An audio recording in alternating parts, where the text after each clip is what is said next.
KLM Maxava Gold Loan முன்னேற்றத்திற்கான வழி எல்லோருக்கும். தென்கிழக்கு வங்கக்கடலில் இன்று காற்றழுத்த தாழ்வு பகுதி உருவாகும் சூழலில் தமிழகத்தில் எங்கெல்லாம் மழைக்கு வாய்ப்புள்ளது என்பது குறித்து வரைகலையில் விவரிக்கிறார் அஞ்சலி. நன்றி கல்பனா. நேயர்களுக்கு வணக்கம். தென்கிழக்கு வங்கக்கடலில் உருவாகக்கூடிய இந்த காற்றழுத்த தாழ்வு பகுதி அடுத்து வரக்கூடிய நாட்களில் எங்கெங்கெல்லாம் மழையாக இருக்கும் அப்படிங்கிறத நம்ம பார்க்க இருக்கிறோம்.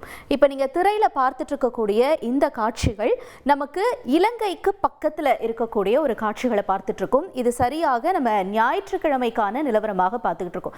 ஏன்னா இன்னைக்கு தான் இந்த காற்றழுத்த தாழ்வு பகுதி உருவாகும் அப்படிங்கிற சூழல் இருக்கிறதுனால குறிப்பாக லேசா கடலோர மாவட்டங்களில் மழைக்கான வாய்ப்புகள் இருக்கு. குறிப்பாக புதுச்சேரி, காரைக்கால் உள்ளிட்ட பகுதிகளில் இது படிப்படியாகத்தான் அதிகரிக்கும் அப்படின்னும் பொழுது நம்ம நாளைக்கான நிலவரத்துக்கான ஒரு தகவலை பார்க்கலாம். ஏன்னா இன்று படிப்படியாக இந்த மழை தொடங்கி அதற்கு அடுத்தபடியாக இலங்கையில் இந்த மழை என்பது தொடங்கக்கூடிய ஒரு காட்சிகளாக இருக்கு.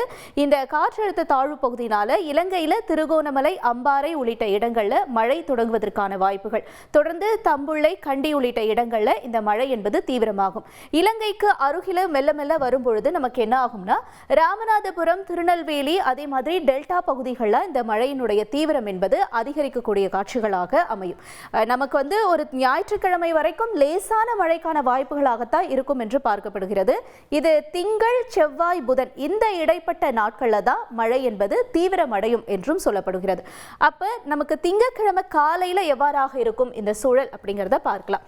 இப்ப திரையில பார்த்துட்டு இருக்கக்கூடிய இந்த காட்சி, இந்த காற்றழுத்த தாழ்வு பகுதி மெல்ல மெல்ல நகர்ந்து நமக்கு இலங்கை அருகில வரும் பொழுது எங்கெங்கெல்லாம் மழை இருக்கும் பாருங்க.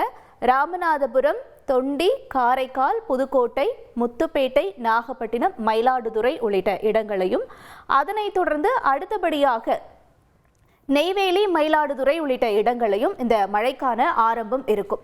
இது முதல்ல கடலோர பகுதிகளில் ஆரம்பிச்சு அதற்கு அடுத்தபடியாக டெல்டா பகுதிகள், தொடர்ந்து தெற்கு மாவட்டங்களையும் இந்த மழை என்பது தீவிரமடையும் என்று எதிர்பார்க்கப்படுகிறது.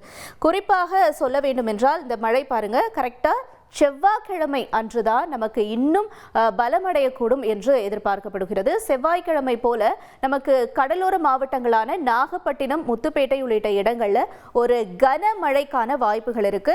மற்றும் சென்னை, புதுச்சேரி பகுதிகளில், புறநகர் பகுதிகளில் லேசாக விட்டு விட்டு மழைக்கான ஆரம்பமாகத்தான் இது இருக்கும். அப்படியானா இப்ப சென்னையிலையும் டெல்டா பகுதிகளும் இந்த மழை என்பது எப்போது தீவிரமடையும் அப்படின்னு நம்ம பார்க்கிறோம். செவ்வாய்க்கிழமை மதியம் பாருங்க, செவ்வாய்க்கிழமை மதியத்திற்கு மேல இந்த மழை நல்லாகவே ஒரு அதி தீவிர கனமழைக்கான வாய்ப்புகளாக இருக்கக்கூடிய காட்சிகள்.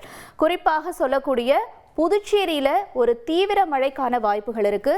நெய்வேலி, மயிலாடுதுறை, நாகப்பட்டினம், புதுக்கோட்டை, திருச்சி, பெரம்பலூர், அதற்கு அடுத்தபடியாக காரைக்குடி, ராமநாதபுரம், தொண்டி உள்ளிட்ட இடங்களையும், மதுரையிலையும் திண்டுக்கல் உள்ளிட்ட இடங்கள், கரூர், ஈரோடு, சேலம், தர்மபுரி, ஆத்தூர் உள்ளிட்ட இடங்கள். அதாவது நமக்கு கடலோர பகுதிகளையும் டெல்டா பகுதிகளையும் மழை தீவிரமடையும். மற்ற தெற்கு மாவட்டங்கள்ல ஒரு மிதமான மழைக்கான வாய்ப்புகள் இருக்கும். தொடர்ந்து இந்த மழையானது அதற்கு அடுத்தபடியாக நம்ம புதன்கிழமை, அதாவது செவ்வாய் இரவிலிருந்து புதன்கிழமை வரை பார்க்கும்பொழுது சென்னை பகுதிகளில் இந்த மழை என்பது தீவிரமடைவதற்கான வாய்ப்புகள் இருக்கு. சென்னை உள்ளிட்ட இடங்கள், அதற்கு அடுத்தபடியாக புதுச்சேரி, திருச்சி, மதுரையில் புதன்கிழமை ஒரு அதி கனமழைக்கான வாய்ப்புகள் இருக்கு. தொடர்ந்து திருநெல்வேலி உள்ளிட்ட இடங்களையும் ஒரு தீவிர மழைக்கான வாய்ப்புகள் இருக்கு. அதாவது நமக்கு இன்றையிலிருந்து லேசா படிப்படியா ஆரம்பிக்கிற இந்த மழையானது செவ்வாய், புதன் அன்று தீவிரமடையும். அதற்கு அடுத்தபடியாக வியாழக்கிழமை போல இந்த மழை என்பது படிப்படியாக குறையும். இதுதான் அடுத்து வரக்கூடிய ஒரு 4 to 5 தினங்களுக்கான மழைக்கான வாய்ப்புகளாகவும் இருக்கு. KLM Maxava Gold Loan முன்னேற்றத்திற்கான வழி எல்லோருக்கும்.